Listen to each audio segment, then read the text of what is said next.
కింద మార్చారు. గాంధీ పేరు తీసేయాలా? మహాత్మా గాంధీ ఎవరు? Mahatma Gandhi father of the nation. Father of nation పేరు ఎందుకు తీసేయాలి? దాని లోపల సర్దిద్దండి, పేరు ఎందుకు తీసేయాలి మీరు? అంటే భవిష్యత్తులో గాంధీ మహాత్ములు కనపడకూడదు, నెహ్రూ కనపడకూడదు, వాళ్ళకి మోడీ కనిపించాలి, సావర్కర్ కనిపించాలి, గాంధీ మహాత్ముని హత్య చేసిన గాడ్సే కనిపించాలి. వాళ్ళు దురుద్దేశం, చాలా దురుద్దేశం కూడుకుంది. నేను దీన్ని అంగీకరించడం, దేశవ్యాప్తంగా పోరాటం సాగిస్తాం. ఈ సందర్భంగా మన రాష్ట్రంలో టీడీపీ చంద్రబాబు నాయుడు, పవన్ కళ్యాణ్, జగన్మోహన్ రెడ్డి, వీళ్ళు ముగ్గురు బీజేపీగా ఉన్నారు. అపోజిషన్ లేదు. అపోజిషన్ కమ్యూనిస్టులు తప్ప ఇంకెవరు లేరు ఇక్కడ, కాంగ్రెస్ పార్టీ తప్ప. అంటే జగన్మోహన్ రెడ్డి బీజేపీ అంటగాకున్నాడు, చంద్రబాబు నాయుడు, ఈయన పవన్ కళ్యాణ్. మరి పవన్ కళ్యాణ్ వాడు ముందుకేసి సనాతన ధర్మానికి నేను ప్రతిబింబం అని చెప్పుకుంటున్నాడు. ఆయన ఫస్ట్లోనేమో వామపక్షవాది, చౌకీవర శిష్యుడు, ఆ తర్వాత మంత్రి అయ్యాడు. ఆ చేకూర డ్రెస్ అది తీసి పారేశాడు, కాషాయ డ్రెస్ వేసుకున్నాడు. నేను సనాతన ధర్మానికి చంపే అంటున్నాడు. ఎందుకంటున్నాడు?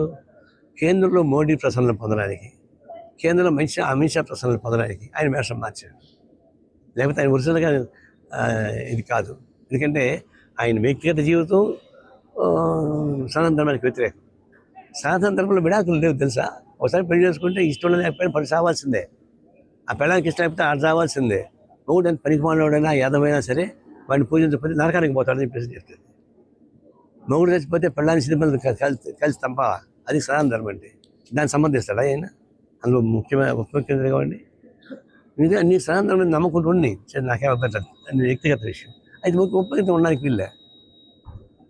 గవర్నమెంట్లో ఉండబాకు, ఉంటే సనాతన ధర్మాన్ని మాట్లాడబాకు. రెండు ఉంటే కుదరదు. ఈ విధంగా నీ ఆత్మకు నువ్వే ద్రోహం చేసుకుంటావు, ప్రజానికలను మోసం చేస్తావు. అవి కరెక్ట్ కాదు. అది సనాతన ధర్మం లాంటి ఒక పాడు సిద్ధాంతాన్ని ప్రచారం చేసేవాడు ఉప ముఖ్యమంత్రిగా ఉండడం అనేది మన దురదృష్టకరం. ఆంధ్రప్రదేశ్ చేసుకున్న పాపంలో పెట్టుబడికారే కాదు. అంటే తక్షణం దాన్ని పరిశీలించమని చెప్తున్నాం. లేకపోతే గవర్నమెంట్ బయట రమ్మని కోరుతున్నాం. లేకపోతే చంద్రబాబు చెప్తాం ఆయన బర్తరఫ్ చేయండి, లేనిపోయిన తలపి కూడా వస్తుంది చెప్పి. చంద్రబాబు నాయుడు ఆయన సనాతన ధర్మవాది కాదు. ఆ విషయం నాకు కూడా తెలుసు. ఆయన కన్వీనియంట్ రీత్యా, ఆయన అవసరాల రీత్యా మోడీతో ఉన్నాడు. ఆయన ఎప్పుడు అవసరాల రీత్యా ఎవరితో ఉండగలడు. జుట్టు పట్టుకోగలడు, కాళ్ళు పెట్టుకోగలడు, పొట్ట తలకాయ పెట్టగలడు, ఏమైనా చేయగలడు.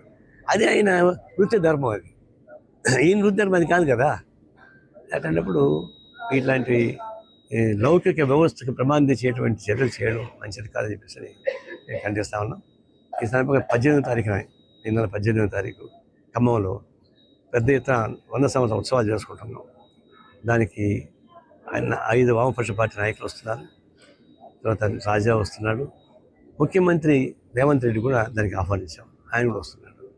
పెద్ద ఎత్తున ఈ నెల 18వ తారీఖున ఖమ్మంలో జరిగేటువంటి సెంచరీ సెలబ్రేషన్ జయప్రదం చెప్పి కోరుతా ఉన్నాను.